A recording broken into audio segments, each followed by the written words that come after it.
first recipe today is going to be called Pantry pork chops because I just raided the pantry. If you've been here before, you know I've been buying a lot of half pork loins and just cutting them into pork chops. So I had a whole bunch in the freezer. I had pulled a pack out and then I was like, well, what am I going to do with them? So I grabbed a can of cream of chicken soup and I made some beef broth. And then I had this packet of country gravy, which we love. And it had been in there for a while. It had not expired, but it was going to in a couple months. I used about half and then I decided, you know, I want a nice good gravy with these pork chops. So I ended up putting in the other half of the packet and it definitely was a good thing to do. It turned out really, really good. And so once I got everything mixed up here for a sauce, I had to find something to cover the pork chops with. Now I had already got out some ranch seasoning because they always go well with, or that always goes well with pork chops. And then I decided to grab some garlic powder too. So I just tossed it in the bag. Didn't want to waste any more dishes. Putting in the garlic, mix it up. It didn't cover completely, so then I turned the bag over and seasoned the other side as well.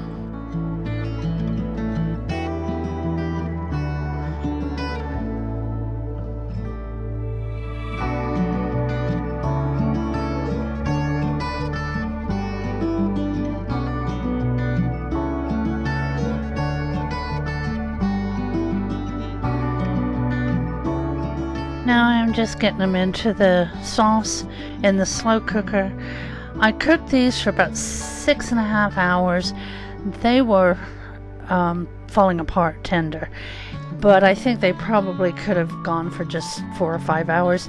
If you want them sooner, just check the temperature, make sure they're cooked.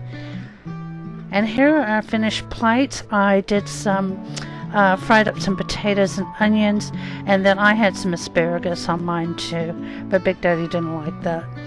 So I hope you give these a try because it's really good. It would be real good with mashed potatoes and green beans too, but I had promised Big Daddy the potatoes and onions, so that's what we went with on this night. But do give this a try. We loved it. Now we're going to make a complete dinner in the slow cooker. Vegetables, meat, potatoes.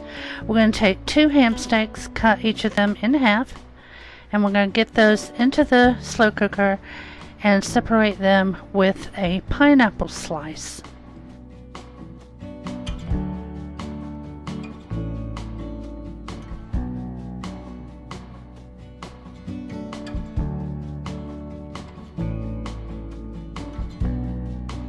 I have some washed potatoes and I'm going to cut these in half and I'm going to put them on one side of the ham steaks. If you want to peel your potatoes, just do that first before you cut them.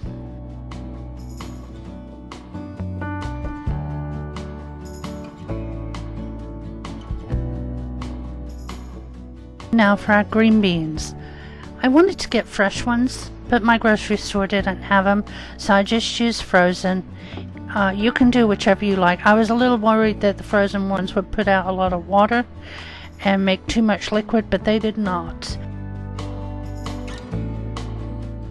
Now we're making up our sauce. I will have all the ingredients listed at the end of this clip, and as always, those and the directions will be listed in the description box below.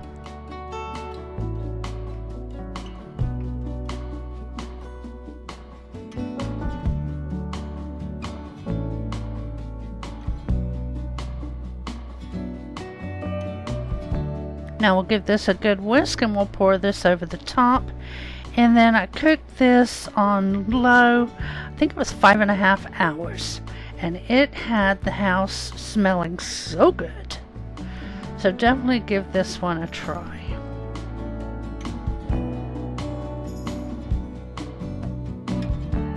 Yes, 5.5 hours. This is what it looked like when I took off the lid. And like I said, smelling so good. And here are our finished plates. This was mine. Big Daddy's coming up. And then your ingredients.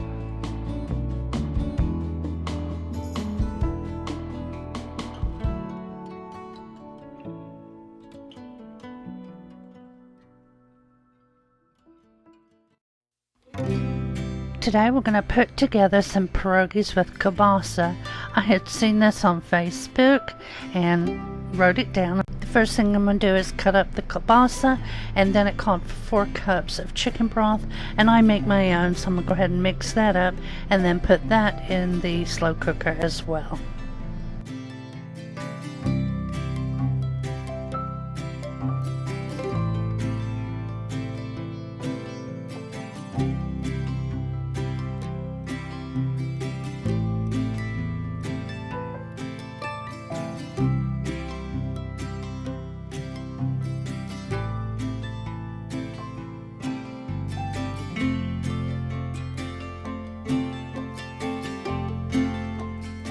Now salt and pepper to taste. The next couple of ingredients is some grated cheddar cheese and then an 8-ounce block of cream cheese. And I cut that up in just so it would melt easier.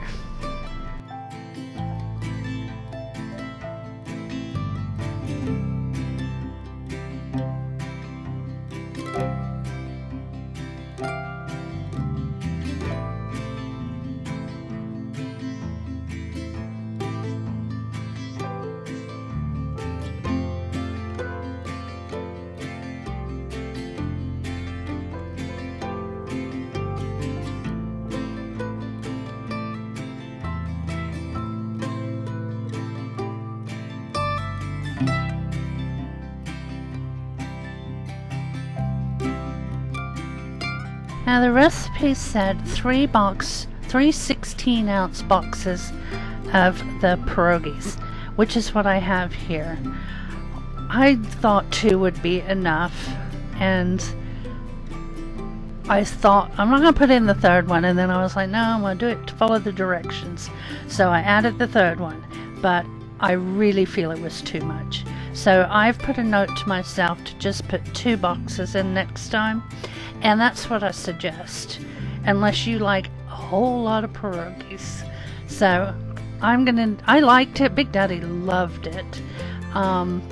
So next time we're just gonna add 2 boxes when we make it again. The other amounts were perfect.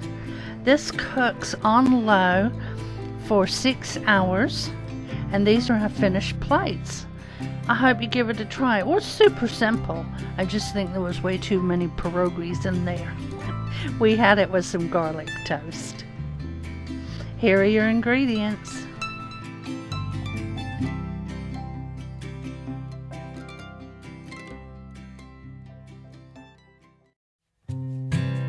Now for some country style pork ribs, except I didn't have any pork ribs, so I'm using my pork chops that are filling up my freezer. So we're going to get those into the slow cooker first.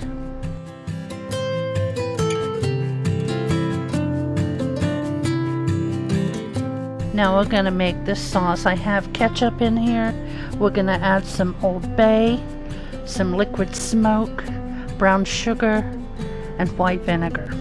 And this was a fantastic sauce. It would be super good on the ribs, which I am planning on doing. I just didn't have any, but I wanted to see how the sauce was really, and it was a winner. Along with the pork ribs, or pork chops should I say, I made a cabbage casserole, and I was gifted a whole bunch of cucumbers, so I put them with some creamy Italian, and we had that on the side, so it was a wonderful dinner. And I hope you give these a try because they're so easy. And oh my gosh, the camper smelled so good all day. Even the neighbor came over and said, "What are you cooking? It smells so good." So yeah, definitely try these. I will leave the cabbage recipe, the cabbage casserole recipe, in the description box below as well. If you want to try that, I'm sure I'll be making it again. And next time I'll film it. So I put these on low for 7 hours. This is our finished plates. It was absolutely delicious. We devoured those pork chops. And here are your ingredients.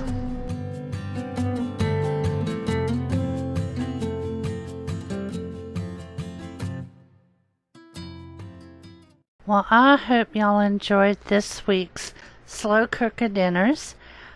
It was a lot of pork, but I think they were all very good, and I hope you enjoy them.